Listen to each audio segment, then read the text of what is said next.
to preserve life is always worth it. Whether it's a baboon, whether it's a person, whether it is a worm for that matter, they're all for a purpose here. So who are we to take it upon ourselves to decide who can live and who can't live? Rita Milieu loved all animals, but she had a special place in her heart for baboons. More specifically, Southern Africa's much maligned and persecuted chachma baboons.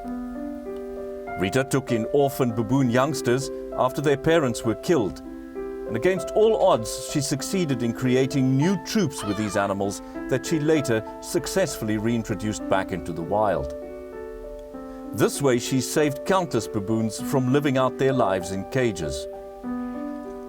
In 2012, Rita died tragically in a fire at the Center for Animal Rehabilitation and Education that she founded in 1989. This is an edited version of an interview with Rita during one of her famous baboon releases. Why is a place like C.A.R.E necessary? I mean, where do all the baboons actually come from?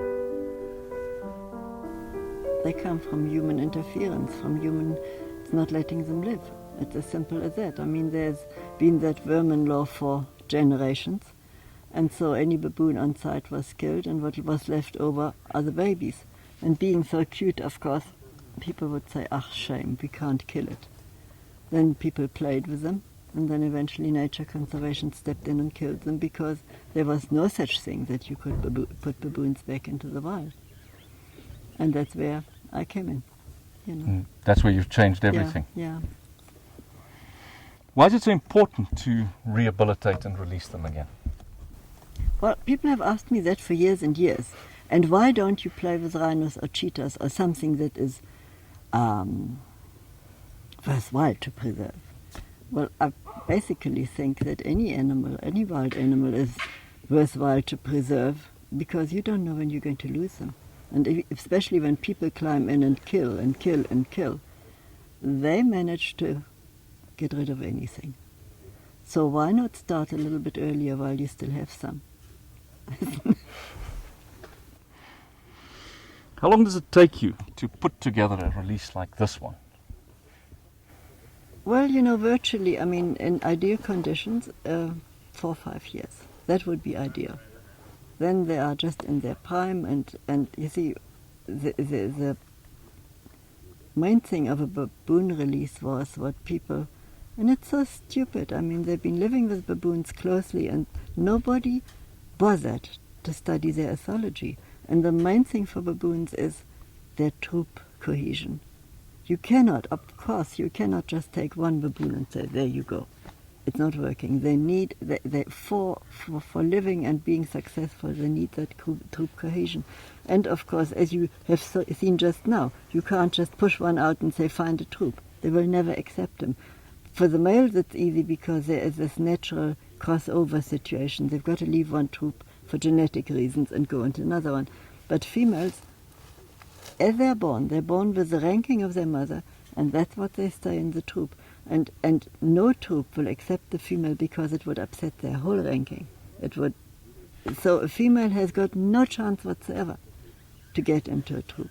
And so when we started looking at the whole thing, of course, I started looking at the holistic thing. How do they live? What do they do? How do they fit in? And then, of course, with all these millions of little babies coming, what was close? I mean, you didn't need to be a genius to say, let's make our own troops. That's how we started, you know. How do you feel today when you look at this troop? I mean, I've been seeing a smile all the time. When you saw it, how wonderful it is to give an animal their freedom again.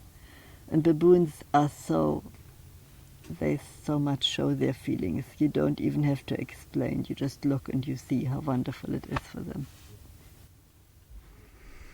This is groundbreaking work, Rita. I mean, primate rehabilitation, and it's not easy work. You know, what are the most important requirements, do you think, for successful releases?